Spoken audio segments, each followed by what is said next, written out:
aprendi qual é o valor de um sonho alcançar. Eu entendi que o caminho pedras terá.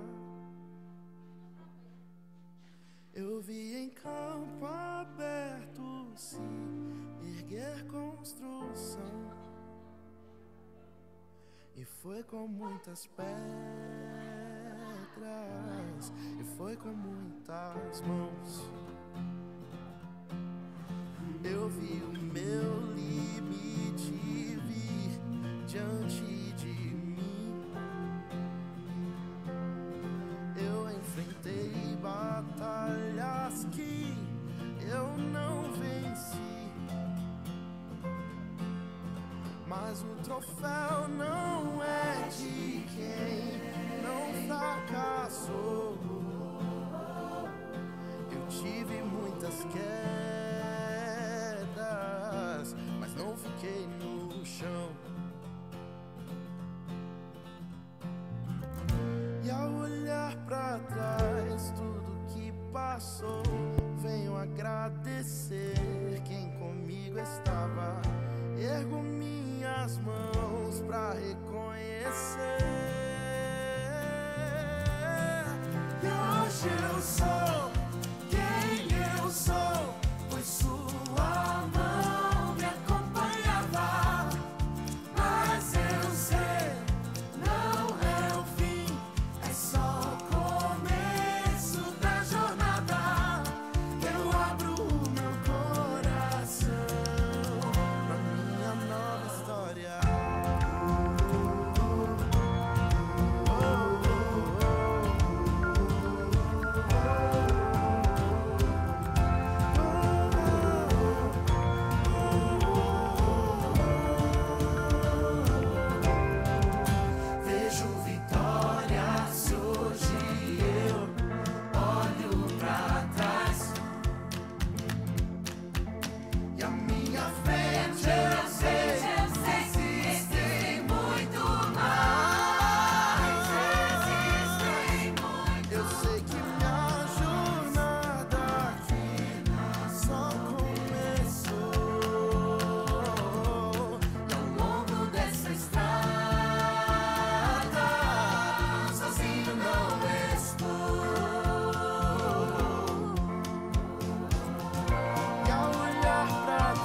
Lá se vai Saulo em seu cavalo, perseguindo os cristãos.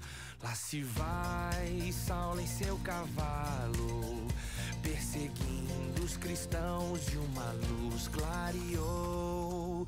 Lá se vai Saulo em seu cavalo, perseguindo os cristãos. De uma luz clareou, do cavalo caiu. Lá se vai Saulo em seu cavalo, perseguindo os cristãos. De uma luz clareou, do cavalo caiu, cego ele ficou. Lá se vai Saulo em seu cavalo, perseguindo os cristãos. De uma luz clareou, do cavalo caiu, cego ele ficou. Uma voz ele ouviu. Lá se vai Saulo em seu cavalo, perseguindo os cristãos. De uma luz clareou, do cavalo caiu, cego ele ficou. Uma voz ele ouviu, Cristo então lhe falou. Lá se vai Saulo em seu cavalo, perseguindo os cristãos. De uma luz clareou, do cavalo caiu, cego ele ficou. Uma voz ele ouviu, Cristo então lhe falou: porque tu me persegues? Lá se vai Saulo em seu cavalo, perseguindo os cristãos. De uma luz clareou, do cavalo caiu, cego ele ficou. Uma voz ele ouviu, Cristo então lhe falou: porque tu me persegues? E Saulo mudou. Lá se vai Saulo em seu cavalo, perseguindo os cristãos. De uma luz clareou, do cavalo caiu, cego ele ficou. Uma voz ele ouviu, Cristo então lhe falou: porque tu me persegues? E Saulo mudou, o seu nome trocou. Lá se vai Saulo em seu cavalo, perseguindo os cristãos. De uma luz clareou, do cavalo caiu, cego ele ficou.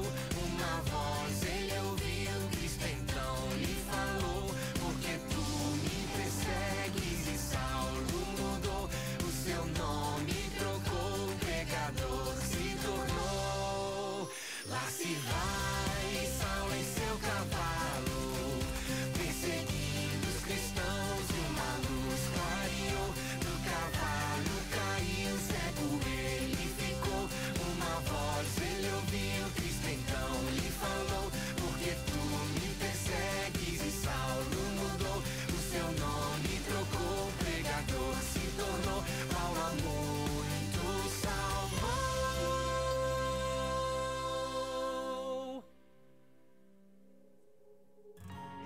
Desculpa interromper a música, mas é um assunto.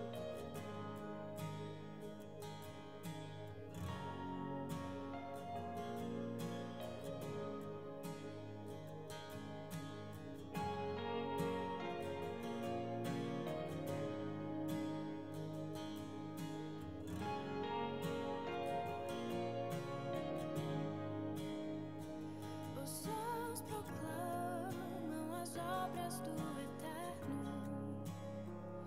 Galáxias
Alô, alô, testando. Atenção, meninos, meninos, todos no banheiro agora, tomando água. E agora todo mundo sentadinho. Oh, arruma isso aí.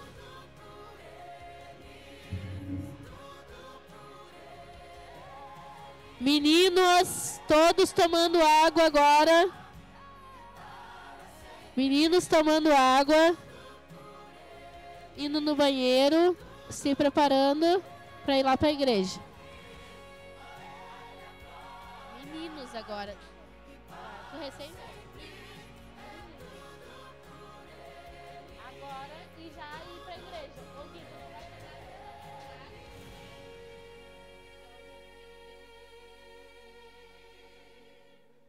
Vocês também, meninos, tudo agora e depois sentado.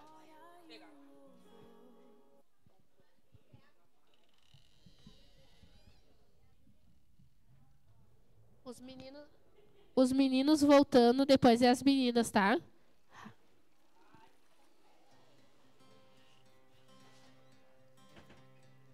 In my wrestling, in my doubts, in my failures, you won't walk out. Your great love will lead me through. You are the peace in my troubled sea. Whoa, you are the peace in my troubled sea. In the silence.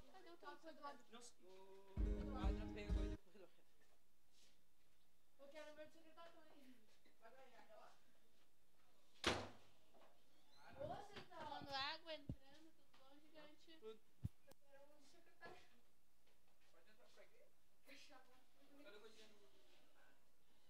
Vamos, entrando. Agora entra, senta. Aqui, ó.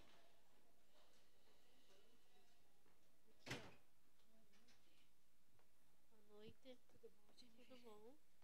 Trazer as coisinhas ali do chá.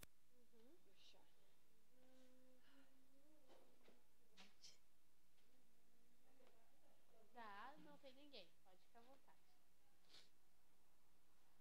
Não, só falta eles, né?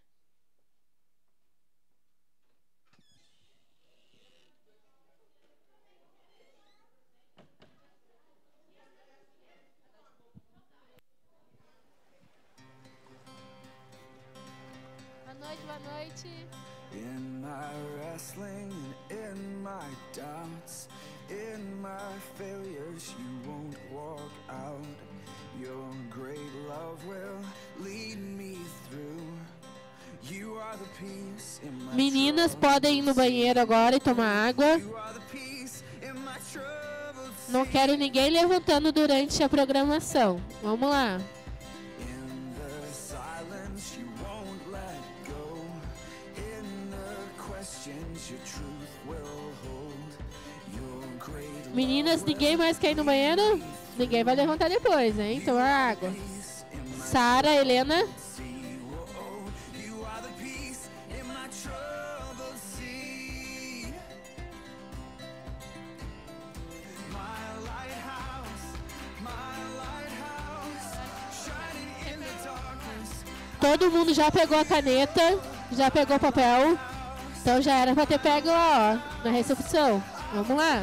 Promise you will carry me safe to shore. Safe to shore. Já pegaram o papel, todo mundo, caneta. I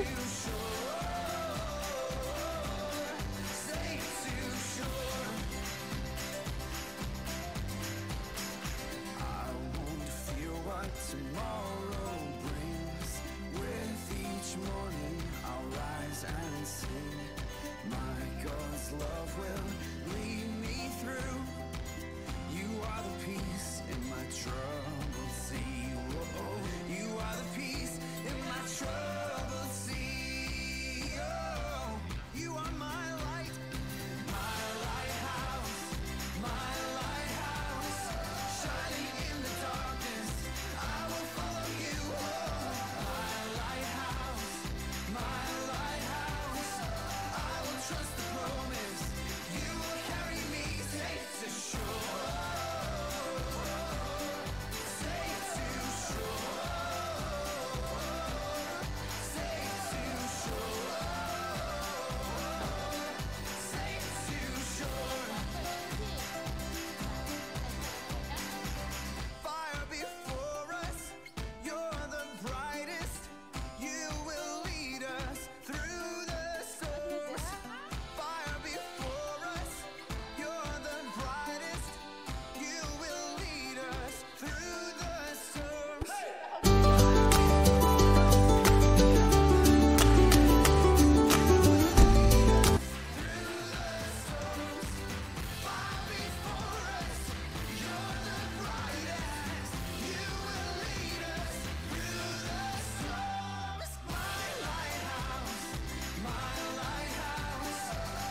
Tudo certo, então, meninos? Tudo certo? Meninas, tudo certo? Ok? Então tá bom.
Boa noite, sejam todos bem-vindos.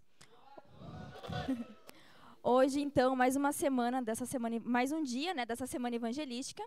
E essa noite quem estará à frente da programação é a nossa unidade, a unidade Bellatrix, das meninas de 14 e 15 anos do Clube Estrela do Algarve.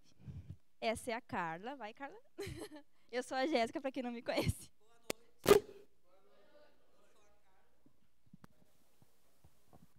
Eu sou a Carla, conselheira da Bellatrix, e estou muito feliz por estar aqui nessa noite, mais uma noite, né, que a gente está aqui para adorar o nosso Deus, e que todos se sintam felizes nessa noite conosco aqui, apresentando a palavra de Deus. Amém? Chamar então as meninas para fazer os louvores, a Dara e a Sara.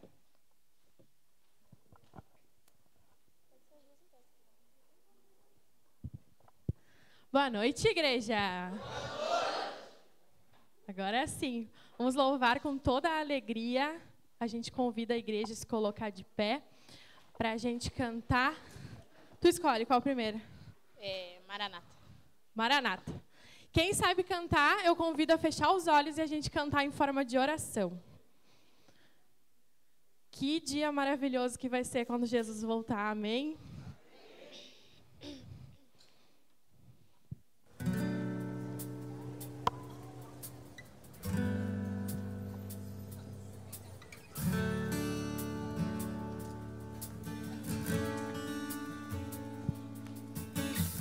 Tu és a minha luz, a minha salvação, e a ti me renderei.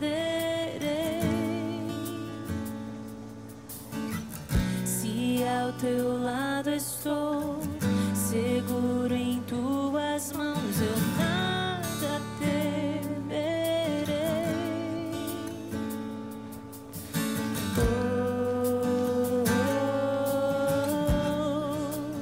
Tu és santo, ó Senhor.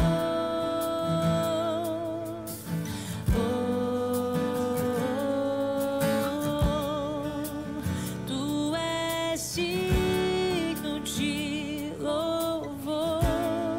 Declare que só dele nós precisamos. Só em ti confiarei, eu nada temerei. Em frente eu irei, pois eu sei que vivo estás e um dia voltarás do céu pra nos buscar, pra sempre reinarás. Aleluia. Nós só precisamos dele, nós não precisamos de mais nada.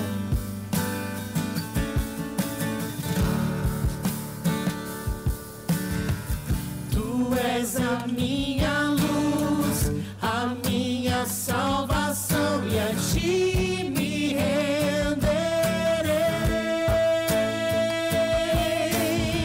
Se ao teu lado estou, seguro em tuas mãos, eu nada temerei.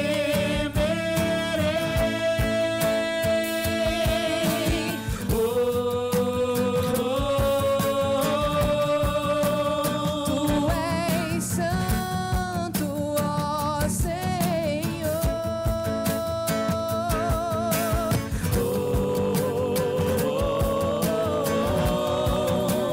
Tu és digno de louvor.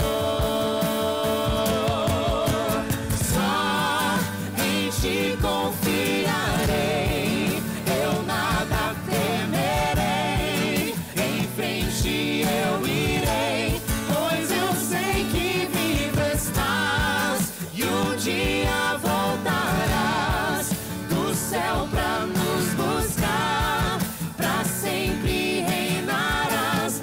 Aleluia.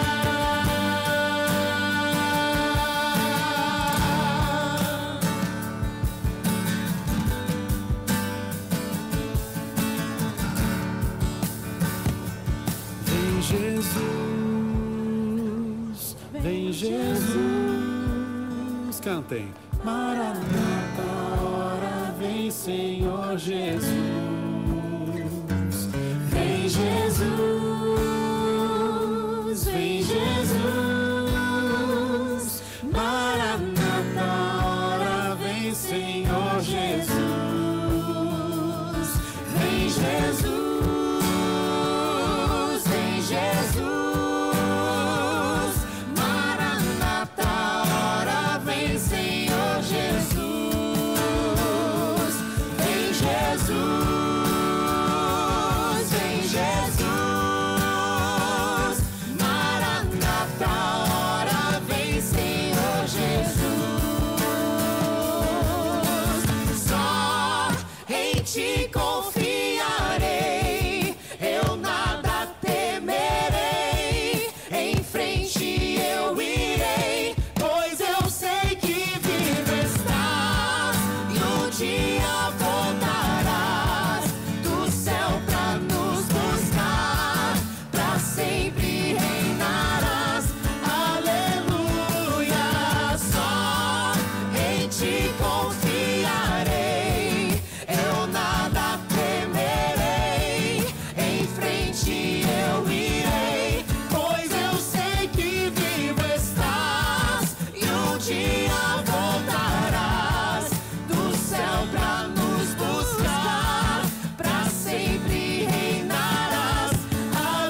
ti confiarei, eu nada temerei.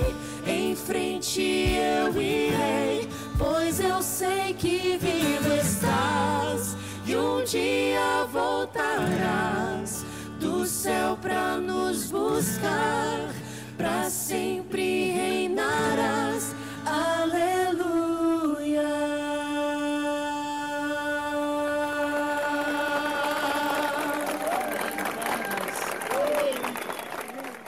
Essa é a nossa esperança, né? Que um dia Jesus vai voltar. E isso torna a gente, faz com que a gente tenha mais ânimo, né, de viver. Por mais que a vida às vezes não seja fácil. A nossa esperança é que ele vai voltar. Amém? Vamos para o próximo louvor? Qual que é? Mudou? Não, pode ser que tu quiser.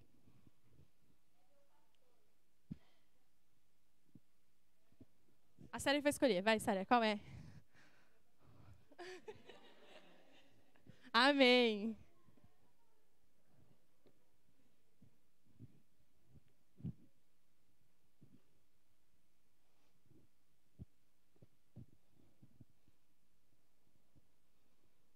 Mais uma para a gente cantar com alegria, porque é com muita alegria que a gente está na casa de Deus. A gente podia estar fazendo outras coisas hoje, mas a gente escolheu estar no melhor lugar.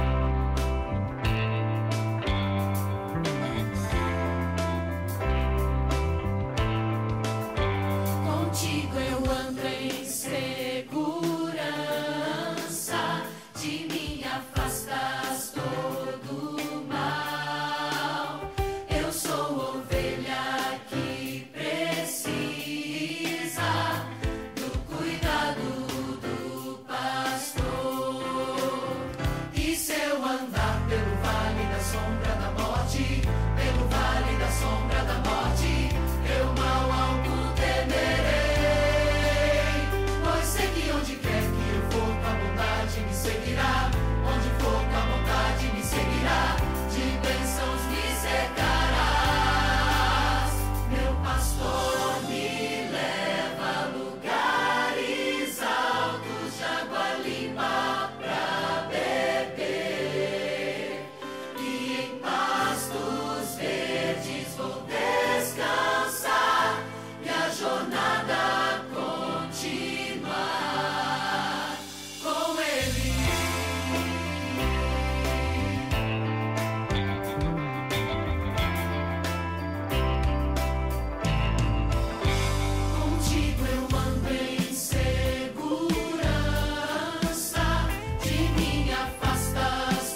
Agora chegou um momento bem especial, né, que é o momento da oração.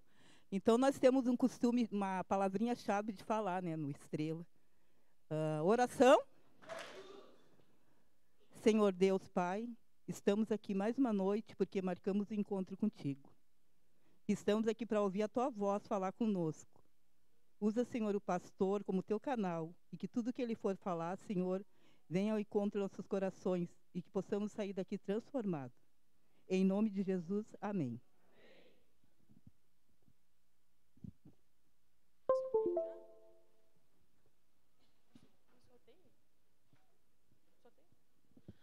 Bom, então agora chegou uma parte mais divertida, mais descontraída. E a gente já louvou o Senhor, a gente podia ir embora, né? Mas ainda tem também a mensagem do pastor. Tem a nossa meditação, mas agora é a hora do sorteio. Então vamos lá. O que tu tem a dizer para nós, Sara, sobre o sorteio? Acho que eu vou ganhar, porque eu não ganhei nada. Tu ganhou uma bala de goma e não dividiu comigo. Então tá. Vou pedir para o nosso pastor lançar os números aí, por favor. Que saia o meu número. Tô brincando. Ah, tem até balas fine ali, ó. Quem ganhar balas fine, divide aí, por favor. Cubo mágico. Cubo mágico eu não quero, porque eu não sei montar. Tem um chocolate Tribom. Tá, ó, vai começar. Vamos lá, vamos ver quem é que vai ganhar o primeiro brinde. 10. Ninguém. Se ninguém ganhar, eu vou levar todas as balas fine para mim. 124. Ninguém. Ó, tô falando que ninguém vai ganhar. Tô brincando. 118. Tu te lembra teu número? Pode passar, pastor, por favor. 123. Ah, olha ali. Ah. Pode escolher tudo, menos balas fine. Não tô brincando. Pode escolher o que tu quiser. Menos a bala fine. O que tu vai querer? Esse aqui eu vou levar pra casa. Cubo mágico. Isso aí, depois manda fotinho. Que tu conseguir montar. Pro próximo.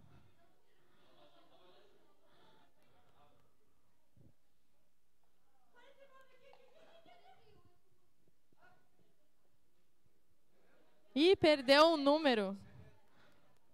Aê!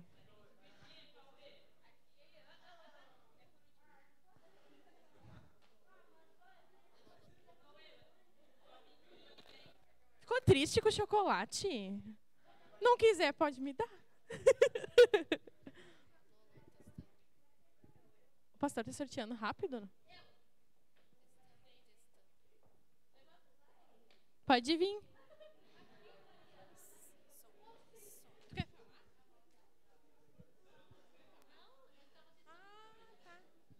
Sim.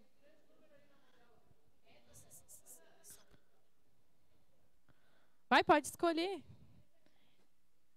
Aê! A gente vai sortear mais algum ou já deu?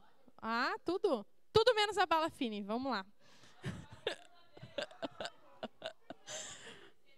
104.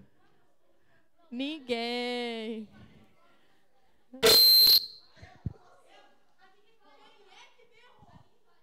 Aê!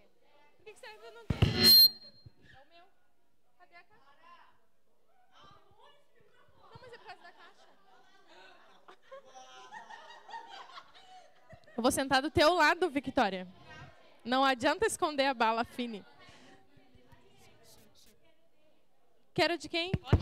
Pode vir o 127. 148? O que tu quer, Fininha? Pode ser uma bala fina? Me aguarde, Victoria. Olha aí, agora tem ganhadores. Tem isso aqui. Pode escolher. Tem isso. Tem bala de goma. O que é isso aqui? É uma colher que dobra. Oh, uma colher que dobra. É uma colher Pra que gás. serve? Ah, ela é para acampamento, ó. Olha aí. Tá, ainda tem bala de goma. A gente vai sortear esse abajur? Vamos. Que lindo. E o violão do Bruno. Ah, tô brincando. Então vamos lá, 92. É 5, né? Ah, pronto. Sol. Pode passar, pastor, por favor. 139.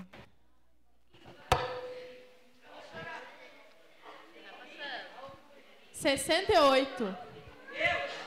Aê! Parabéns. Mais uma bala só mais uma bala. Próximo, pastor.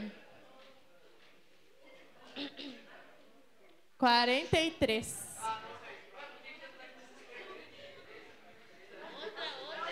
A Victoria já tá comendo a minha bala fine. 85. 85. Próximo. 121. Ninguém. 4. Próximo. 114. É o pastor. Ah, não. Aí não vale. Ah, Tá não. roubando. Não, não dá pra ele.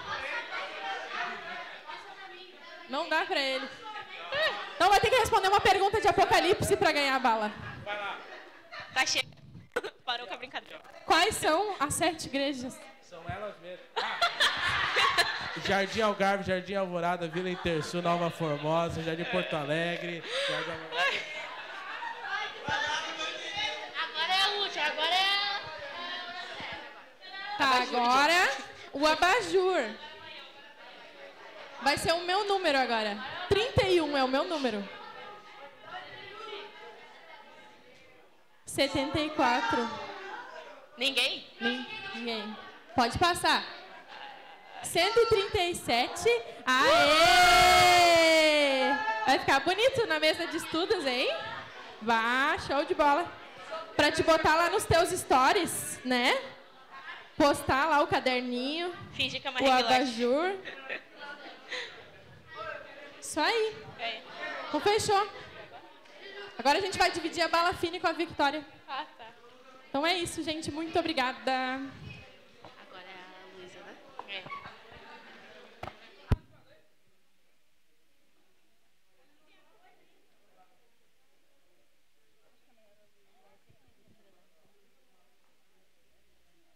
A Luísa agora aqui à frente, tá chiado o microfone.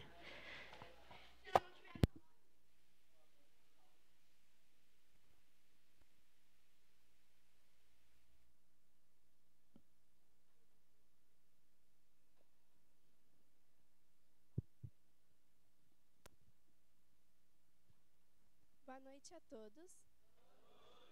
Baranata? Amém.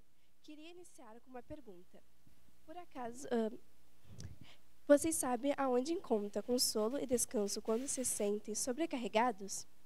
Vou pedir para vocês abrirem suas Bíblias em Mateus 11, 28.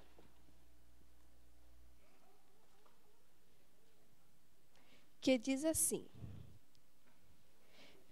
Venha a mim todos aqueles que estão cansados e oprimidos, eu vou aliviá-los.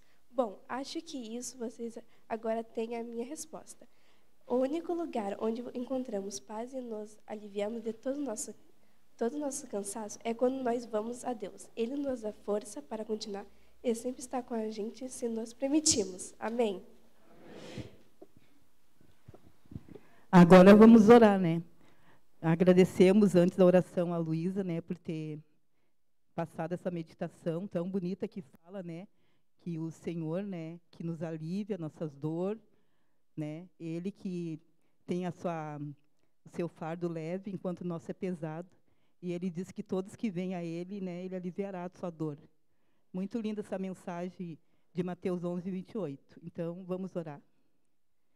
Santo Deus, muito obrigado, porque tu deixou essa promessa maravilhosa na tua palavra de descanso para a minha vida, minha alma, e para cada um dos meus irmãos que está aqui nessa noite.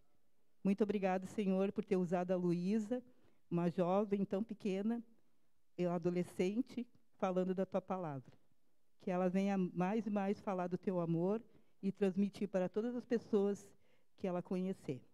É isso que eu te peço em nome de Jesus. Amém.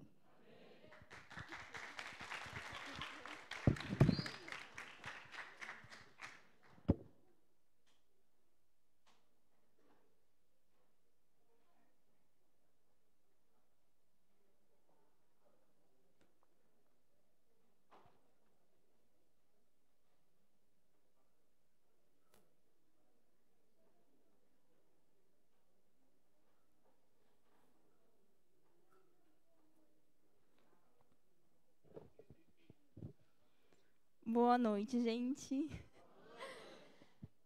Confesso que estou um pouco nervosa. Eu faz aproximadamente 1 ano e alguns meses que eu comecei um desafio na minha vida, que é aprender a tocar violino. É um sonho meu, um sonho de família também da minha mãe, que a mãe sempre quis, e nós duas estamos aprendendo juntas. E é a primeira vez que eu vou tocar para alguém que não é da minha família. Então, estou bem nervosa. Mas vai tudo certo, vai dar tudo certo.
Atenção, agora sim.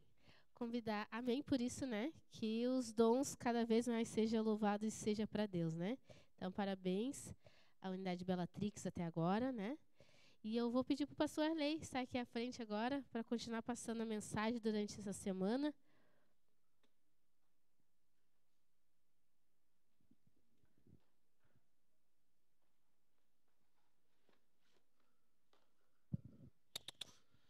Boa noite, galerinha.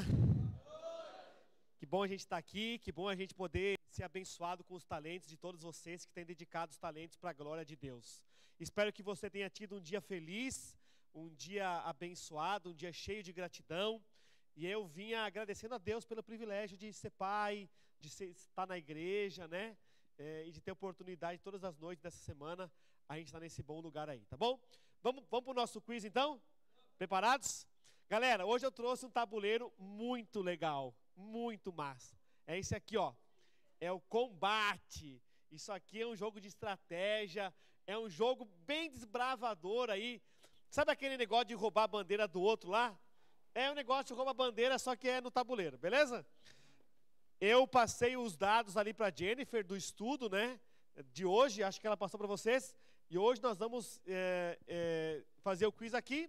Basicamente sobre a especialidade santuário, que a maioria de vocês já tem, beleza? Vamos lá então? Colocou o nome, colocou a unidade. Pergunta número 1, vamos lá. Santuário, vamos lá. Pergunta número 1. Deixa eu ficar de costas aqui. Dê licença para mim poder ler lá legalzinho. Vamos lá. O santuário da terra era uma versão original? Era um projeto de Moisés? Ou era uma cópia do santuário do céu? A, B ou C? Segunda. Quais eram as 3 divisões do santuário? Pátio, altar e pia? Pátio, lugar comum e lugar santo? Pátio, lugar santo e lugar santíssimo? A, B ou C? Próxima. A porta do santuário ficava virada para qual lado?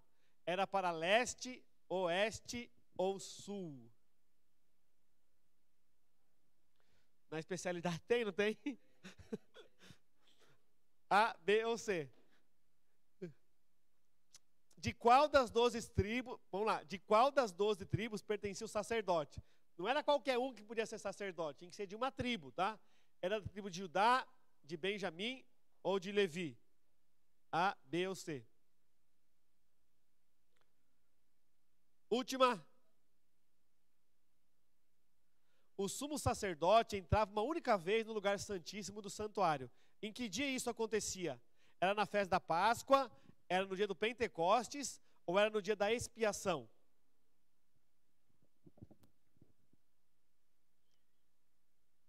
Fechou? Terminou? Já posso passar todo mundo aqui para a ponta aqui, ó.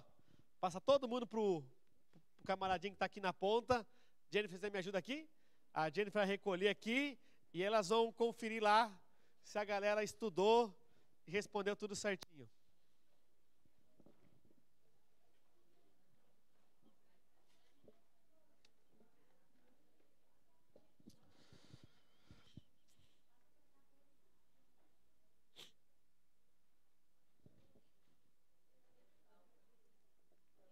A caneta também, né?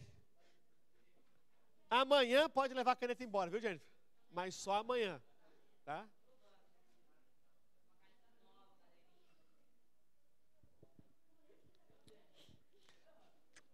Vamos para o estudo dessa noite, então? O estudo dessa noite é uma continuidade do sermão de ontem e está relacionado também com o nosso quiz. E é um estudo bem interessante, eu tenho certeza que vai fazer bem a nossa alma, vai fazer bem o nosso coração. Vamos orar então? Oração? Querido Deus, mais uma vez a gente vai abrir a Tua palavra, a Bíblia, esse livro que não muda, mas que tem o poder de transformar. Que ao abrirmos a Tua palavra, a gente também abre o nosso coração para entender a Tua vontade e praticá-la na vida de todos nós. Abençoe cada filho Teu aqui nessa noite, em nome de Jesus. Amém. Nós estamos estudando esse tema que foi proposto para essa semana especial, que é o último convite. E nós temos tratado aqui que o Apocalipse é o último livro da Bíblia, porque o Apocalipse é o último convite que Deus faz para a humanidade, né? O Apocalipse é o último livro da Bíblia também, porque para você entender essa mensagem, você precisa conhecer os outros livros da Bíblia, tá? Uma pessoa que não conhece os outros livros da Bíblia vai entender muito pouco sobre o Apocalipse, né? Vai ficar apavorada, porque tem o dragão, tem uma besta, tem outra besta, tem o número da besta também, que é o 666, e tem muita gente que tem muita teoria sobre isso, né? Mas conhecer a Bíblia ajuda a gente a entender o livro de Apocalipse. E no livro de Apocalipse, a gente estudou ontem, existe um mensageiro, existe um anjo, certo? E esse anjo, ele tem uma mensagem especial para os habitantes da terra no último dia. Quando nós olhamos para a Bíblia e nós olhamos para o mundo que nós estamos vivendo, nós chegamos a uma conclusão, que nós estamos sim vivendo nos últimos dias da história da humanidade. Jesus em breve vai voltar e a nossa esperança, Ângelo, vai se cumprir de um dia poder contemplar aquele que a gente nunca contemplou. Vai poder abraçar Jesus, ver o sorriso nos seus lábios, e é esse dia que a gente anseia, e é esse dia que a gente aguarda. E, então, qual que é a mensagem desse anjo, né? Então o anjo diz assim, ó, Apocalipse 14, de 6 a 7, diz assim, ó, eu vi outro anjo, ele voava pelo meio do céu, ele tinha um evangelho eterno para proclamar aos que habitam sobre a terra, a toda nação, tribo, língua e povo, dizendo, temei a Deus e dá-lhe glória, pois é chegada a hora do seu juízo, e adorai aquele que fez o céu, a terra, o mar e as fontes das águas. Ontem nós estudamos que a primeira mensagem, né, onde o anjo, esse anjo ele tem 4 características, e ontem nós estudamos a primeira, que nós tratamos ali do assunto, quais são as 4 características do anjo? Prega o evangelho eterno, chama todos para temerem a Deus e dar glória a Ele, anuncia que a hora do juízo chegou, e convida a todos para adorar aquele que fez o céu, a terra, o mar e as fontes das águas. Ontem nós começamos a estudar, e nós estudamos esse convite divino, o anjo ele convida a gente para adorar aquele que fez o céu, a terra e o mar. E a gente estudou que todas as vezes que essa expressão aparece, céu, terra e mar, aparece na Bíblia, remete ao Deus Criador, lembra disso? E nós estudamos ontem que Deus é um Deus que planeja as coisas. Então, nos primeiros 3 dias ele vai criando espaço, e nos outros 3 dias ele vai ocupando esse espaço. No sábado ele cria um espaço, e ele ocupa esse espaço com a sua presença. Amém? E nós estudamos isso ontem, e nós somos chamados. Então, esse mensageiro, esse anjo, né? No último momento da história da humanidade, ele está chamando as pessoas para adorarem o verdadeiro Deus. E a adoração ao verdadeiro Deus implica necessariamente na guarda do sábado. Porque é quando a gente guarda o sábado que a gente declara que nós cremos no Deus Criador. Porque em 6 dias fez o Senhor o céu, a terra, o mar, e ao sábado descansou, porque é por isso que a gente descansa. Se o Senhor descansou, abençoou e santificou esse dia, a gente obedece, certo? Então, e nós estudamos também que a adoração verdadeira é a grande questão, é o teste final dos habitantes da terra, certo? No final das contas, todo mundo vai ser dividido em 2 grupos. Aqueles que adoram a Deus e fazem a vontade de Deus, e aqueles que adoram a si mesmo ou Satanás e fazem a vontade não expressa na palavra de Deus. E nós estudamos aqui um pouquinho sobre Caim e Abel, lembra disso?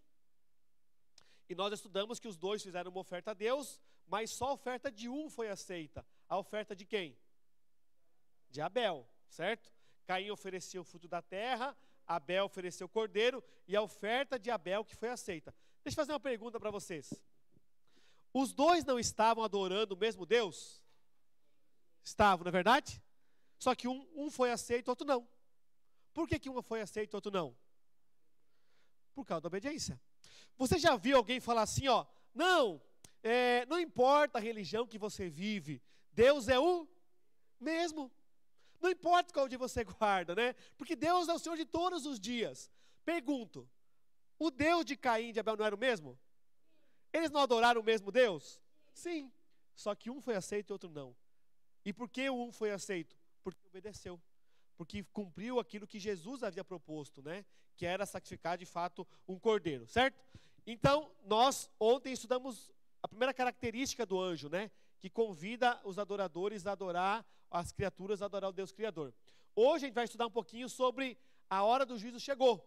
Esse anjo, ele tem uma segunda mensagem. Ele fala assim, olha, temei a Deus e dai-lhe glória, porque a hora do juízo chegou, certo? Então nós estamos vivendo o tempo do juízo de Deus. E para a gente entender o juízo de Deus, a gente precisa entender esse tema aqui, que é talvez um dos mais importantes da Escritura Sagrada e tão pouco conhecido, que é o tema do santuário, tá? Então, para entender o juízo, precisamos primeiro entender a dinâmica do santuário, tá?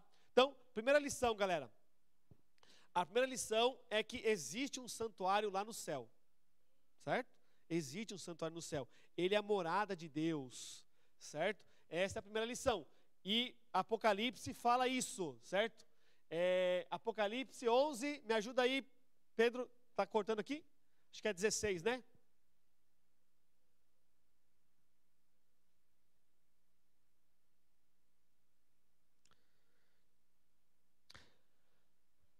Enfim, eu vou lendo aqui, Apocalipse 11, 19. Cortou ali um pouquinho. É 19? Então, vamos ver o que diz Apocalipse 11, 19. Está na tela, mas eu quero ler aqui na minha Bíblia. Diz assim, ó. Abriu-se então o santuário que se acha no céu, certo? E foi vista a Arca da Aliança no seu santuário, e vieram relâmpagos, vozes, trovões e terremotos. Enfim, primeira lição que tem que ficar clara é que no santuário do céu, existe um santuário no céu, certo? Primeira lição, existe um santuário no céu. Vamos lá. Ao mesmo tempo que... Ao mesmo tempo que existe um santuário no céu, Deus instruiu o seu povo para construir um santuário na terra. Então, primeiro, existe um santuário no céu. Segundo, Deus instruiu o seu povo para construir um santuário lá na terra, certo? É o santuário terrestre. E o santuário terrestre, ele tinha uma função didática, educacional. Deus ia usar aquela estrutura para ensinar ao povo como é que estaria a questão da salvação e da história da redenção, tá? Vamos lá, aos pouquinhos nós vamos revelando. Só voltando um pouquinho aqui, ó. Lembra quando Adão e Eva, eles foram expulsos do jardim? A Bíblia fala que o Senhor fez vestimentas de peles para Adão e sua mulher e os vestiu, certo? Aqui não está explicitamente falando que houve um sacrifício, mas nós entendemos, pela Bíblia, pelo contexto e por Ellen White, que quando Adão e Eva pecaram, para que eles não morressem, um sacrifício foi feito no lugar deles. O sacrifício de qual animalzinho? Um cordeiro, que era símbolo de Jesus. E agora eles estavam nus, e a Bíblia fala que Deus pegou a pele do cordeirinho e fez vestes para eles. Ou seja, agora, para que eles não morressem, eles tinham que estar vestidos pela justiça de Cristo. E é nesse momento que se institui a questão do sacrifício, das ofertas, né? Toda vez que Adão e Eva, eles sacrificassem um cordeirinho, esse cordeirinho, ele ia apontar para a fé deles. A fé que eles tinham que um dia viria o Filho de Deus para morrer no lugar deles. E isso começou lá no Éden, desde a queda, certo? Os sacrifícios apontavam para a vinda de um Messias Salvador, certo? E ao longo de toda a história da redenção, todas as vezes que uma família sacrificava um cordeiro, esse cordeiro apontava para Jesus Cristo, que um dia viria, certo? Então, didaticamente, Deus foi ensinando o povo para que ele não se esquecesse, para que ele percebesse que eles não estavam abandonados aqui nesse mundo, que Deus nunca se esqueceu deles. Então as ofertas, os sacrifícios, o rebanho, né, o cordeirinho, era uma lembrança de que Deus continuava cuidando e no controle da história e que um dia ele faria a justiça completa, certo? O tempo foi passando, essa tradição foi passando de pai para filho, mas com o tempo a questão do santuário, do sacrifício se perderam. Você vai lembrar que o povo de Deus virou escravo, trabalhou no regime de servidão no Egito, né? E um servo, um escravo, não tem dia para guardar.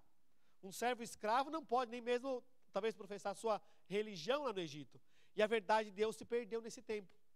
Mas aí, o povo de Deus estava sofrendo no Egito, o povo começou a clamar, e Deus operou libertação do povo. Eles foram libertos, né? Eles foram retirados do Egito depois de 430 anos, e Deus falou assim, olha, eu vou conduzir vocês para a terra prometida. E Deus tinha um plano com isso. Qual era o plano? O plano de Deus é que Israel, que o povo de Deus vivesse tanto a vontade de Deus, que eles seriam uma nação próspera, saudável, abençoada, e que as nações ao redor deles, né, ficariam tão curiosas para saber como que esse povo é tão inteligente, como que esse povo é tão rico, é tão saudável. E as pessoas viriam atraídas para Israel e aprenderiam do Deus de Israel e levariam agora essa verdade para os seus países também. Isso aconteceu com Salomão, talvez foi o seu ápice, né? E você vai lembrar que a rainha de Sabá veio para aprender de Salomão, lembra disso? E ela fala assim, olha, eu tinha ouvido falar, mas a tua sabedoria sobrepõe muito, né? Aquilo que eu ouvia de você, certo? Então, é nesse momento aqui, quando o povo está no Egito, quando o povo está saindo, então, o povo está saindo do Egito para entrar na terra prometida, para nascer essa nação próspera e abençoada. Então, nesse processo de estar no deserto, Deus ele vai preparar essa nação. Ele vai conceder a eles os 10 mandamentos, ele vai dar para eles as leis de saúde, as leis de higiene, as leis civis, né? Então, antes deles entrarem na terra prometida, Deus preparou o povo. Deus preparou o caráter do povo, certo? Isso.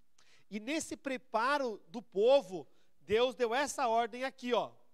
Olha só, vocês me farão um santuário para que eu possa habitar no meio de vocês, certo? Essa é a primeira característica, certo? A construção de um santuário foi por vontade de Deus. E olha aqui o que diz logo em seguida no texto. Olha, faça tudo segundo o modelo que te foi mostrado no monte. Então olha só, Moisés subiu o monte, recebeu a ordem de Deus, ó Moisés, vocês vão construir um santuário. Só que esse santuário que tu vai construir, tu não vai tirar da tua cabeça. Tu vai fazer do jeitinho que eu te mostrar. E aí Deus mostrou para Moisés qual o santuário? O santuário do céu. Moisés, esse aqui é o santuário do céu. Tu vai fazer uma réplica desse santuário lá embaixo, para que eu possa habitar no meio de vocês. Deus habitaria no meio do povo e usaria o santuário de uma forma didática e ensinar a eles grandes verdades espirituais. E foi de fato isso que aconteceu, certo? O santuário da terra era uma cópia do santuário do céu. E você vai lembrar que esse santuário, ele tinha basicamente 3 partes, certo? 3 partes. Alguém lembra quais eram as partes? O pátio, muito bem. Luciano, né? O pátio, a parte santa e a parte santíssima. Tudo que acontecia no santuário, era só um símbolo do que de fato aconteceria na história da redenção, do que de fato aconteceria com Jesus, certo? Então, o pátio, galera, o pátio significava a terra. No pátio havia uma bacia, onde eles lavavam ali as mãos, os animais, e havia um altar também do sacrifício, certo? Não foi na terra que Jesus batizou-se, não foi na terra que Jesus foi oferecido como sacrifício a Deus para perdoar os nossos pecados? Foi. Então é isso. Tudo que acontecia no santuário estava relacionado com Jesus e o seu ministério. E entender isso aqui é fundamental para que a gente possa ter uma fé forte e vibrante e uma fé lógica, tá? Então, havia o pátio, que era essa parte externa, e havia também essa parte interna, a primeira chamada santo e a segunda chamada santíssimo, certo? A porta do santuário ficava virada para qual lado? Leste. Por que para o leste? Isso, porque quem entrava no santuário ficaria de costas para os céus, que era adorado pelos pagãos na época. Então a porta do santuário, ela ficava para o leste. Outra característica bonita do santuário: o santuário tinha janela? Não tinha, certo? Qual que é a função de uma janela? Isso, muito bem. Arejar, alguém falou arejar e alguém falou claridade. Entrar o quê? Entrar luz, certo? Por que no santuário não tinha janela? Porque a ideia era o seguinte: a ideia é que a luz não entrasse, a luz saísse do santuário e iluminasse Israel, iluminasse as nações. Por isso só tinha uma saída, tá? Então haviam essas 3 partes. Você vai lembrar que em cada uma dos compartimentos havia alguns utensílios, né? Então na parte santa havia um candelabro, os pães, o altar de incenso, e na parte santíssima ali havia o propiciatório, que é aquela caixa ali onde Deus manifestava a sua presença, certo? No propiciatório havia uma tampa com 2 anjos, certo? E era ali entre os 2 anjos que Deus manifestava a sua presença.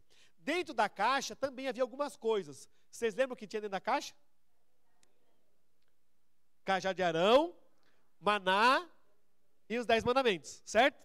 Olha só, aquele anjo ali, ó, aquele anjo ali era chamado de o anjo cobridor, tá?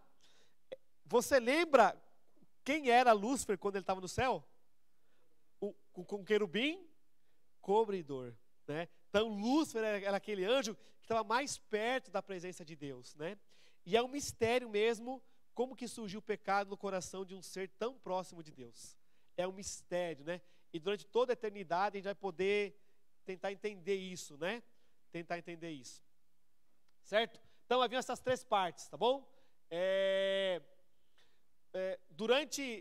Vamos ver aqui o que tem aqui para frente. Ah, tá. Olha só. Para entrar no santuário, só se fosse sacerdote, certo?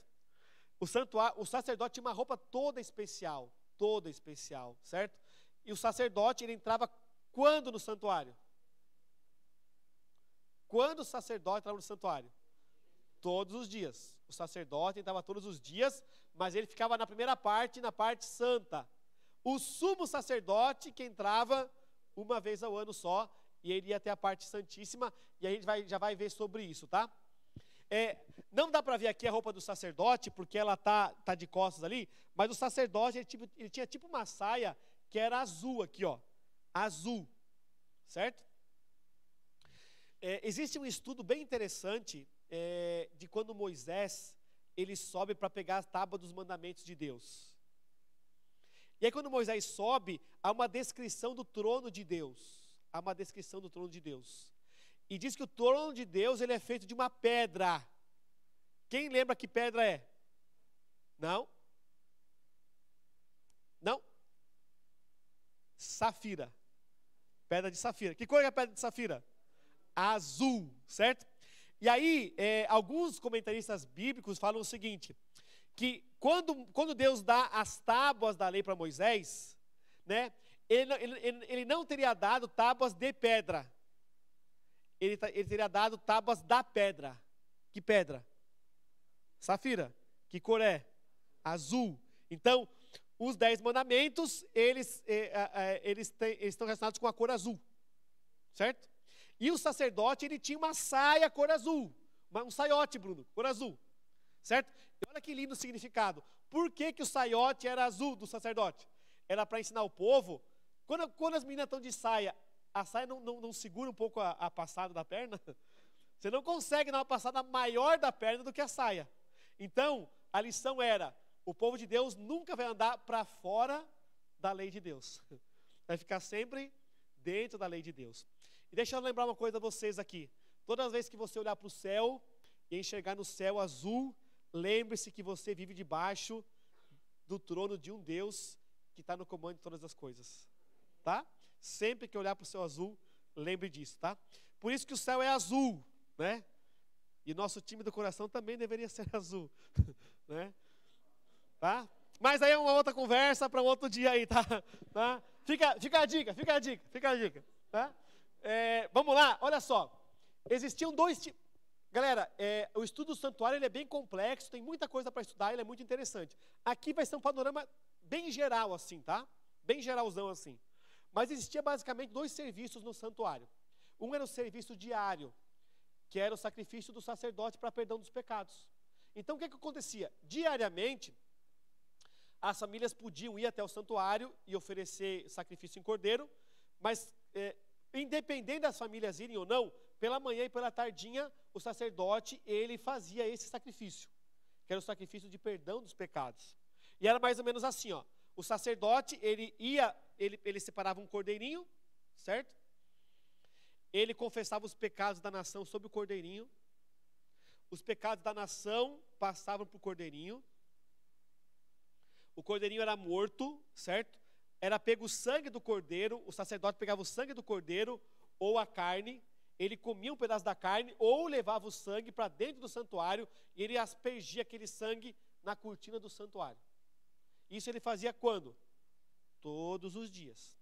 Quando uma família pecava, quando alguém da família pecasse, o sacerdote do lar, o chefe da família, ele tinha o dever, quando fosse um pecado público, de também sacrificar um cordeirinho no santuário. E quem matava o bichinho era o próprio pecador.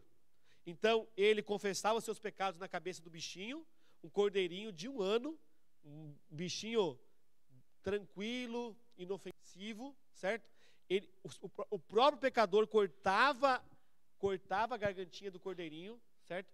Depois de ter confessado os pecados, e o sacerdote vinha, ele cozinhava a carne, às vezes comia um pedaço, ou levava o sangue e aspergia o sangue na cortina. O que Deus estava ensinando para o povo? Deus estava ensinando para o povo assim, ó. Como é que é o teu nome? Sara.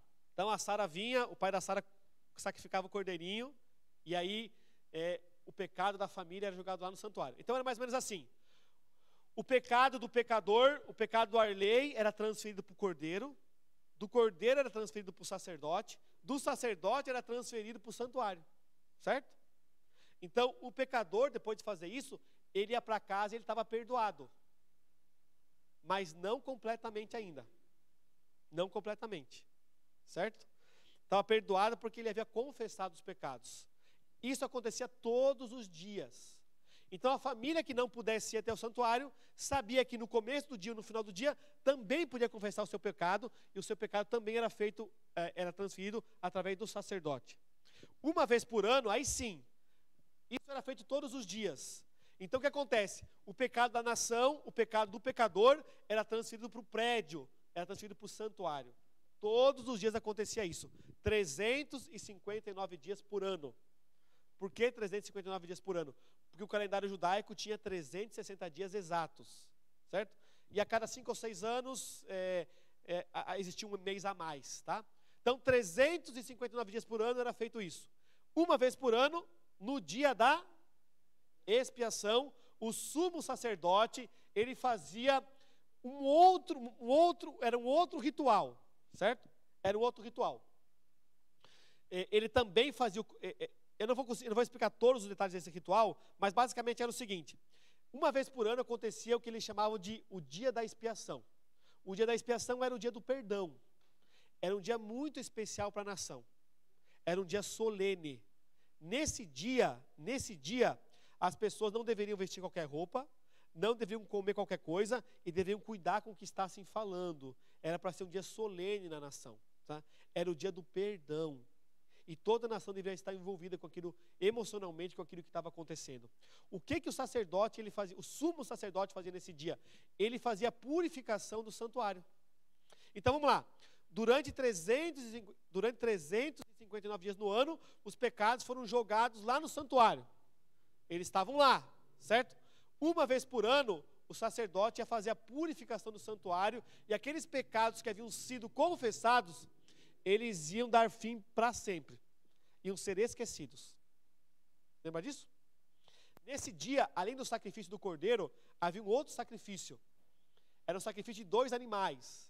Quem lembra quais animais eram? 2 bodes, certo? Um bode era sorteado para ser símbolo de Jesus. E outro bode era sorteado para ser símbolo de quem? Satanás. É chamado do bode Azazel, certo? Por que 2 bodes? Vamos lá. Primeiro, todo pecado tem 2 culpados. Todo pecado tem 2 culpados. Quem é o culpado principal? O pecador. Quem comete o pecado.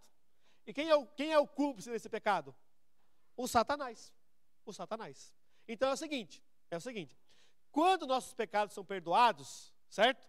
Quando o pecado é perdoado, a nossa parte do pecado, quem é que paga? Jesus. E a parte do Satanás, quem é que paga? Ele que pague. Ele que pague, certo? Então olha o que acontece. Sobre um cordeiro era confessado, sobre um bode era confessado os pecados, e esse era símbolo de Jesus. E esses pecados eram perdoados. Certo? Sobre outro bode, certo? O outro bode, ele era enviado ao deserto. E ele morria lá no deserto sozinho. Certo? Porque quando Jesus voltar, certo? Os nossos pecados perdoados serão pagos por quem? Por Jesus Cristo, certo? E o Satanás que paga os pecados dele. A Bíblia fala que ele vai ficar 1000 anos no deserto. Lembra que o cordeirinho, o bode era mandado para o deserto? Então era um símbolo do que vai acontecer ainda, certo? E agora sim, quando terminava o dia da expiação, toda a nação fazia festa, porque os pecados haviam sido perdoados. Depois desse dia da expiação, havia uma festa chamada que era a festa dos tabernáculos. Era uma grande festa, durava 7 dias, era a festa da alegria e do perdão, porque a nação havia sido perdoada. Só que é o seguinte, esse era um dia solene. O sumo sacerdote, quando ele entrava lá no santuário, ele entrava com uma cinta bem grossa e uma corda aqui, ó, amarrada na cintura. Certo? Ele entrava, a roupa dele fazia barulho, que tinha uns sininhos, certo? Ele entrava lá e começava a confessar os pecados. Só que se a nação tivesse em pecado e tal, e Deus não aceitasse o perdão, vinha do céu um fogo e fazia o que, Ângelo? Consumia o sumo sacerdote. Agora imagine você, o sumo sacerdote consumido lá dentro do santuário. Quem que era o gaúcho que ia entrar lá para tirar o sumo sacerdote? Ninguém entrava. Aí eles pegavam uma cordinha aqui, ó, vinha puxando, certo? Então, para a gente entender o juízo, a gente precisa entender tudo isso aí que eu falei para vocês, certo? Porque o que acontecia no santuário terrestre era só o quê? Era só uma cópia do que vai acontecer no santuário celestial, certo? Então, olha só. Depois que Cristo morreu aqui, na cruz do Calvário, e ele foi cordeiro, Jesus subiu ao céu e ele ficou durante bom tempo fazendo a intercessão pelos pecados do povo. Mas chegou um tempo em que o Cristo, que era sacerdote, ele se transforma no sumo sacerdote e agora ele começa a fazer o juízo do povo de Deus, o juízo, certo? E são 3 as fases do juízo, são 3, certo? Nós não vamos estudar isso só para você ter conhecimento. Primeiro é o juízo pré-advento. Pré-advento quer dizer que é o juízo que acontece quando? Antes da volta de Jesus. Esse é um juízo de vindicação. Esse é um juízo mais ou menos assim. Como é que é o seu nome? Você é o Ada, você batizou esse dia aí, né? É um juízo mais ou menos assim. Está passando o nome de todo mundo que aceitou Jesus. Todo mundo, certo? Do Bruno, do Ada, do Arley. Aí quando chega a vez do Bruno, né? Veredito. Culpado. Tem muito pecado. Tem muito pecado. Só que aí o advogado, que é Cristo, fala assim, não, é verdade, ele tem muito pecado, mas é o seguinte, pai, eu morri no lugar dele, ele me aceitou e eu paguei os pecados dele. Aí Jesus vem aqui, ó, pega um carimbão assim, ó, e carimba assim, ó, puf, perdoado. E ele é salvo, porque ele confessou seus pecados e foi perdoado. Agora, nota que interessante isso aqui, ó. O único pecado que era perdoado era o pecado que era confessado. Se durante o ano a galera não confessava o pecado e não abandonava, esse pecado não era perdoado. Aí no juízo, tá? Então, primeiro juízo é esse juízo pré-advento, que faz a vindicação de todo mundo que aceitou Jesus. Amém? Alguém quer fazer parte desse juízo? A Paloma, eu também quero fazer, porque esse é um juízo de vindicação. Então já viu aquela história assim, ó, o teu nome pode estar passando no livro do juízo agora. Se estiver acontecendo isso, agradeça a Deus. Porque o juízo agora é de vindicação, certo? Depois que esse juízo terminar, vai ser o juízo comprobatório. Ou seja, durante 1000 anos, as pessoas que forem para o céu, e diz que nós vamos ter 3 surpresas no céu. Diz que a primeira surpresa vai ser assim, ó. Puxa, estou aqui. Não merecia, mas estou aqui. A segunda surpresa, gente que você jurava que não ia estar lá, vai estar lá. E a terceira surpresa, gente que você jurava que ia estar, não vai estar, né? Porque é o seguinte, galera, o mais importante não é o tamanho do pecado, mas a quantidade de arrependimento que a gente tem. A quantidade de arrependimento e de abandono do pecado que a gente tem. Lembra que eu falei ontem? Cristo, ele pode perdoar o maior de todos os pecados, mas ele não vai aceitar a melhor de todas as desculpas. Por isso que a gente precisa confessar e abandonar o pecado e viver nova vida. Nem que todo dia a gente tem que fazer isso. Todo dia a gente tem que fazer isso. Certo? E o último juízo vai ser o juízo executivo. Certo? Então, depois que foi provado que quem se perdeu, desce a cidade santa e cai fogo do céu e mata todos os ímpios que não aceitaram Jesus Cristo. Certo? Agora olha aqui, ó. Tudo que acontecia no santuário, lê comigo lá. Tudo...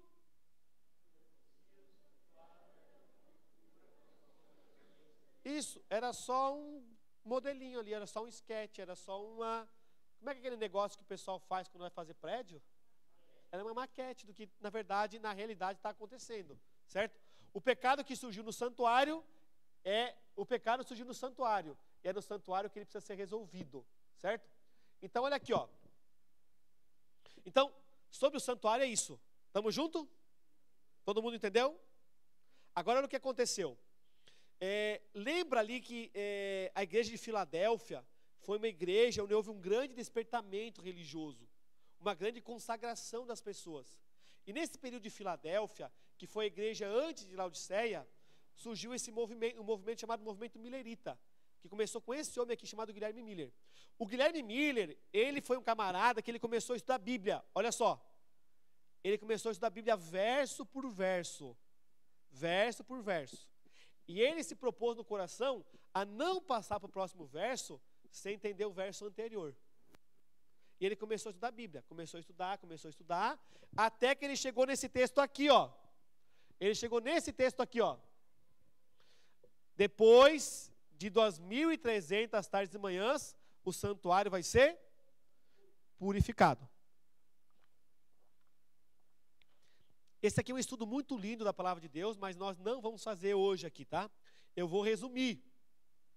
Mas você tem o dever de estudar isso aqui. Se não souber, pede para o pastor, pede para alguém te ensinar aí, porque é importante você entender isso aqui. Guilherme Miller, ele entendeu que ele começou a estudar, primeira conclusão que ele chegou, 2.300 tardes e manhãs, ou seja, 2.300 dias, equivaliam a 2.300 anos. Ele chegou a essa conclusão estudando a Bíblia. Então ele sabia que depois de 2.300 anos, o santuário seria purificado. Só que ele não sabia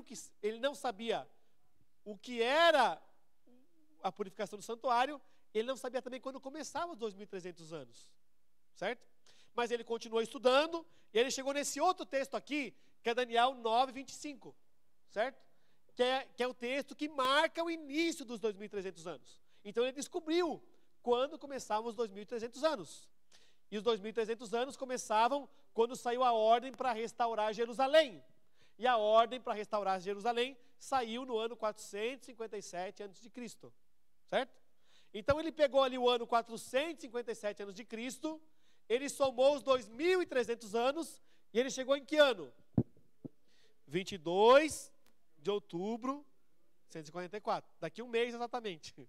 22 de outubro. Estamos em 22 de setembro. Ele chegou nessa data. Ele chegou. E aí, ele chegou a uma conclusão. Sabe qual a conclusão que ele chegou? O santuário vai ser purificado. Só que ele entendeu assim, ó, o santuário é a terra. Então, a terra vai ser purificada em 22 de outubro de 1844. E sabe o que ele fez? Ele marcou a volta de Jesus para 22 de outubro de 1844. Pergunto, a data estava certa? Sim, a data estava certa. O que estava errado então? O evento, o que ia acontecer, certo? Certo? E o que ia acontecer? Bom, depois de 2.300 anos, o santuário vai ser?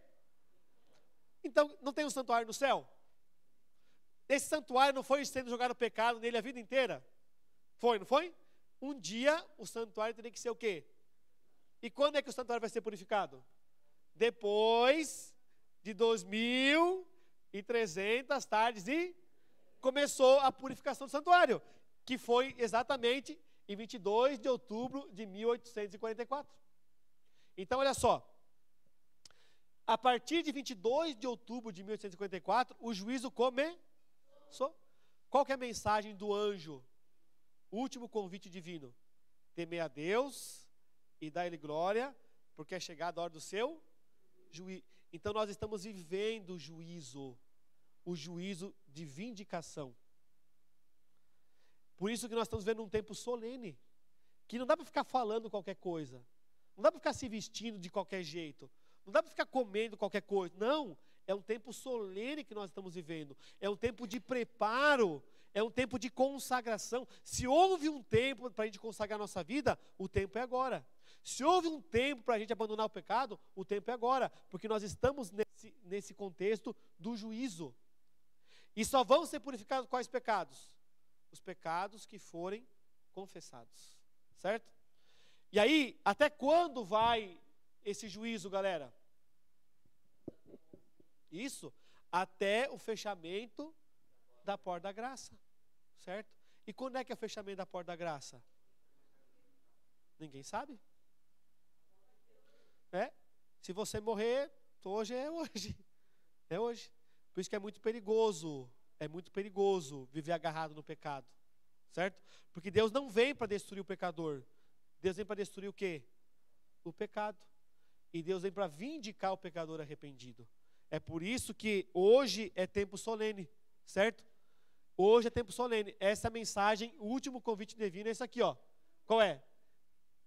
Temer a Deus e dar-lhe glória, porque é chegada a hora do seu juízo. A Bíblia revela que a hora do juízo começou em 22 de outubro de 1844. E olha o que 2 Coríntios diz.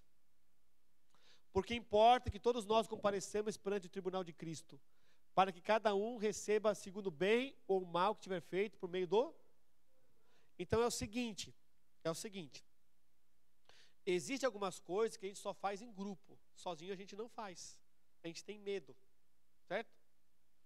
Mas a salvação ela é individual. Eu estou fazendo aqui o quiz, eu estou vendo que uns aí não estudaram muito direito, estão olhando para o lado e copiando aí a resposta do coleguinha, né?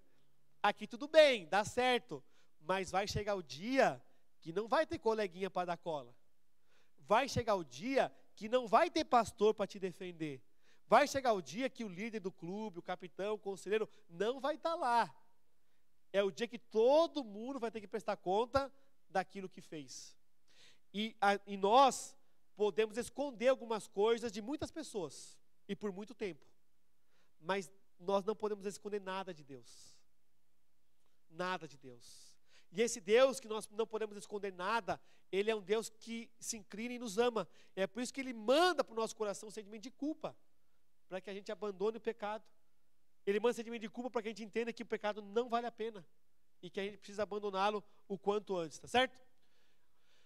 De tudo que você tem ouvido, o resumo é: teme a Deus, guarde os seus mandamentos, porque esse dever de todo, porque Deus há de trazer a juízo todas as obras, até as que estão, quer sejam boas, quer sejam maus. A lei de Deus será a norma do juízo, e a gente vai estudar isso aqui amanhã um pouquinho, tá certo? O recado é para a gente ir embora. O convite de Hebreus é: olha, acheguemo-nos, portanto, confiadamente junto ao trono da graça, a fim de recebermos misericórdia e acharmos graça para socorro em ocasião oportuna. Até o fechamento da porta da graça, Cristo continua sendo nosso advogado, certo? Mas no dia em que a porta da graça se fechar, Deus será juiz. A misericórdia terá terminado. É por isso que o dia de aceitar Jesus Cristo é hoje e não amanhã. É por isso que o pastor vem aqui na frente e faz apelo: olha, aceite Jesus, seja batizado, abandone os seus pecados, porque o dia da entrega é hoje, não amanhã, porque amanhã pode ser tarde demais, certo? E quem perder a vida eterna, perdeu tudo. Perdeu tudo. Eu gosto de viver. Eu acho que viver é muito massa. Sorrir, comer, abraçar. Vou chegar em casa ali, vou dormir no quentinho. Amanhã, se tudo der certo, eu vou acordar, sorrir, comer, abraçar, beber, tomar um suco, uma coca de vez em quando. É massa, não é? Ir para o clube no final de semana. Viver é muito bom, certo?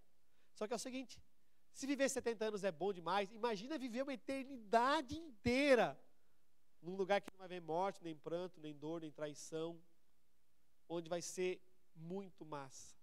Eu quero estar lá. E o convite é para que todos nós nos preparemos para esse momento especial, que vai ser o momento da volta do Senhor Jesus Cristo. A gente nunca viu Jesus, a gente nunca tocou em Jesus Cristo, mas Jesus Cristo é o maior amigo que o ser humano pode ter. Nesse mundo, algumas pessoas vão nos decepcionar. Nesse mundo, algumas pessoas vão nos abandonar. Algumas pessoas vão nos trair. Mas isso nunca será verdade com Cristo. Nesse mundo as pessoas falam assim: olha, eu achei que eu te amava, mas eu não me conhecia direito. Eu era imaturo quando eu falei que te amava. E agora que eu tenho um pouco mais de maturidade, eu entendi que eu não te amo. Quantos casamentos terminam por causa desse argumento, né? Com Cristo a gente não corre esse problema. Porque Cristo sabe quem é. E só quem sabe quem é, sabe amar. É por isso que Deus nos lembra cada dia que nós somos filhos de Deus, chamados para viver como nobre pessoas. E nobreza não tem a ver com dinheiro. Nobreza não tem a ver com condição social. Nobreza tem a ver com caráter. Tem a ver com excelência. Não tem uma insígnia que a turma do desbravador ganha uma vez por ano? Como é que é? Insígnia de excelência, né? O desbravador que fez tudo melhor, né? Que se entregou, que se derramou, né? Que foi nobre. Porque nobreza, meu amigo, você pode encontrar nobreza em alguém que está secando louça. Nobreza você encontra em alguém que sabe perdoar. Nobreza você encontra em alguém que se dispõe a ajudar. Nobreza. E só é nobre quem sabe quem é. E Jesus quer nos lembrar que nós somos filhos de Deus. Chamados não para viver como todo mundo vive. Chamados para viver como nobres filhos de Deus. Longe do pecado. Na contramão do mundo, mas na direção de Deus. Você também não corre o perigo, aqui nesse mundo você corre o perigo das pessoas falarem assim: olha, eu não te conhecia. Eu achava que você era de um jeito, mas na verdade você é de outro jeito. Você parecia ser tão bonzinho, mas você não é quem eu imaginei que você fosse. Aqui nesse mundo as pessoas vão poder falar isso. Mas Cristo nunca vai falar isso. Sabe por quê? Porque Ele sabe exatamente quem a gente é. Ele sabe exatamente as nossas inclinações, Ele sabe exatamente os nossos pecados, Jennifer. E diz que o verdadeiro amigo é aquele que conhece tudo a nosso respeito e ainda assim nos ama. Eu não sei você, mas o meu sonho é conhecer Jesus Cristo. Eu estava aqui durante a semana e a galera foi batizada aqui. E é tão lindo quando a gente vê a galera batizando. E o que é lindo é ver o sorriso da galera surgindo no tanque e o abraço carinhoso dos amigos aqui fora. É maravilhoso. Esse abraço, esse momento que acontece aqui, ó, certo? É o antegozo daquilo que nós vamos vivenciar com Jesus Cristo. Eu sonho com esse dia. E eu desejo estar preparado para o encontro com o nosso Senhor. De vez em quando eu estou lá em casa, todas as manhãs eu leio um livro chamado Jesus. O nome dele é Jesus. Todas as manhãs eu leio esse livro, todas as manhãs. Ele é um devocional. E eu confesso que eu fico sentado aqui, eu vou lendo o livro e eu vou tentando imaginar como é que é o rosto de Jesus. Como é que é o rosto de Jesus? Como é que é o rosto de Jesus? Alguns anos atrás, vou contar essa história e com ela eu termino. Alguns anos atrás eu tive que fazer um exame. Como é que é o nome daquele exame que a gente faz quando entra num tubão e fica girando assim? É, ressonância magnética. Você entra num tubão assim e fica fazendo isso. Eu tinha que fazer esse exame. E eu tinha um filhinho pequenininho de 3 anos. A minha esposa estava dando aula. E eu não tinha onde deixar meu filho. Então eu levei ele junto para fazer o exame. Só que quando eu cheguei para fazer o exame, a moça falou assim: é um exame caro, é complicado, não dá para remarcar. A moça falou assim: ó, o teu menino não vai poder entrar. E aí ela falou assim: mas fique tranquilo que eu vou deixar ele aqui, eu vou cuidando dele para você. E eu pensei que era um exame rápido. Mas não é assim tão rápido. Você entra lá, tira toda a roupa, dá uma meia hora. E eu estava lá fazendo o exame, mas meu coração estava onde? Estava lá com o meu filho. E parece que foi uma eternidade passando. Naquele dia eu experimentei o que Cristo tem experimentado durante os últimos 6.000 anos. A distância. Deus tem que se esconder para a gente poder ver Ele, né? Deus teve que se fazer Jesus para a gente poder tocar nele. Jesus está distante, mas ansioso pelo dia do nosso encontro. E Ele não quer que nenhum de nós se perca, porque Ele ama cada um de nós individualmente. O exame terminou, eu coloquei a roupa, fui correndo e eu abri a porta que dava acesso ao hall onde estava o meu filho. E quando eu abri a porta, o meu filho estava de frente para mim. E quando eu abri a porta, o meu filho sorriu. Meu filho sorriu.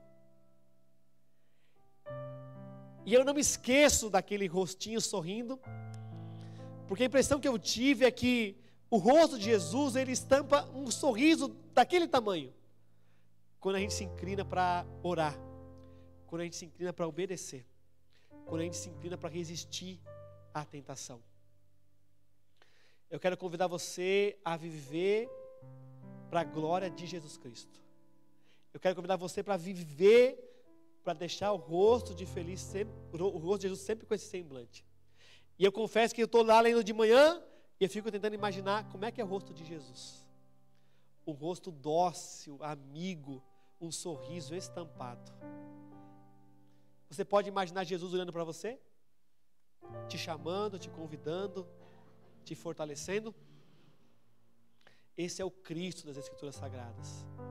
O Cristo que está ansioso para o reencontro com a gente.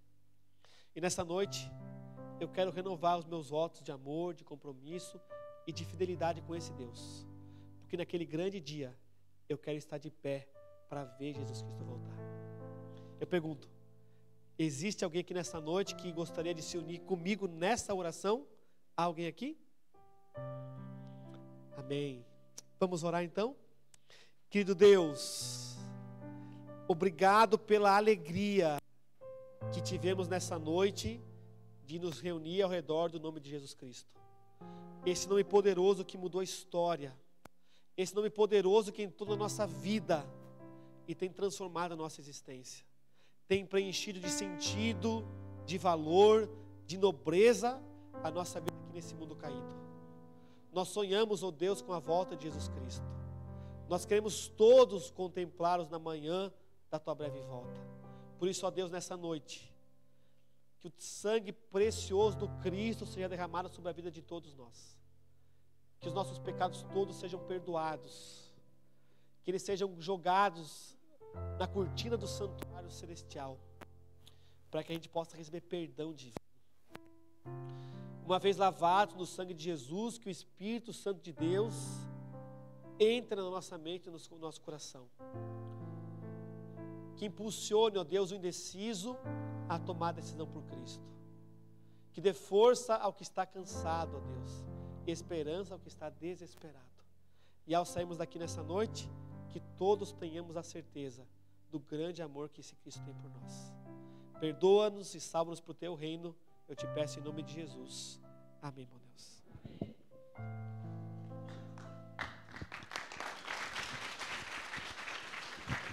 Amém.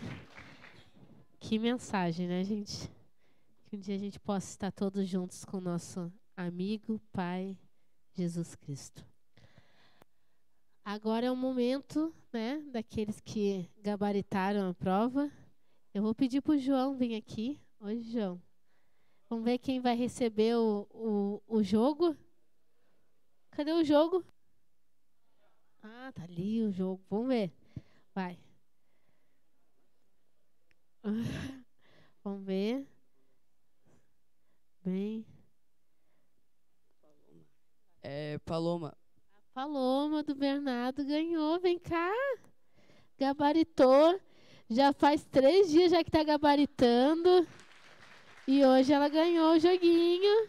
Muito bem. Parabéns, viu? Agora vai jogar. Parabéns. Eu tenho um convite para... Não, aqui. Obrigada. Tem um convite. Amanhã está encerrando a nossa semana. Ah, cadê o A? Ah, né? Está encerrando a nossa semana, né? Vai dar saudade, né? À noite, né? Encerrando à noite, porque sábado a gente faz o encerramento mesmo aqui, né? Nosso culto especial no sábado, mas amanhã é a última noite, né? Então, fica o convite às 19h45, aqui no mesmo local. Estarei esperando vocês, com chuva ou sem chuva, né? Com frio ou sem frio. Nós estaremos aqui também louvando o nosso Deus. Amanhã tem festa, amanhã tem entrega também. Temos batismos amanhã, né? Pessoas estão entregando sua vida para Jesus, né? Então, que a gente possa estar aqui também, juntos, né? Como uma família, para louvar o nosso Deus e estar aqui cada vez mais presente, tá? Pedimos uma salva de palmas para a unidade Bellatrix, que fez, né, a programação de hoje. E amanhã é a unidade Centauro, né? Meninas de 14 e 15 anos amanhã, né? É com vocês amanhã. E que vocês tenham uma boa noite. A saída já está sendo organizada pela unidade Bellatrix. Tem um chazinho lá que as meninas separaram para vocês, um lanchinho também, com todo amor e carinho. Tenham uma boa noite, fique com Deus, vão em segurança.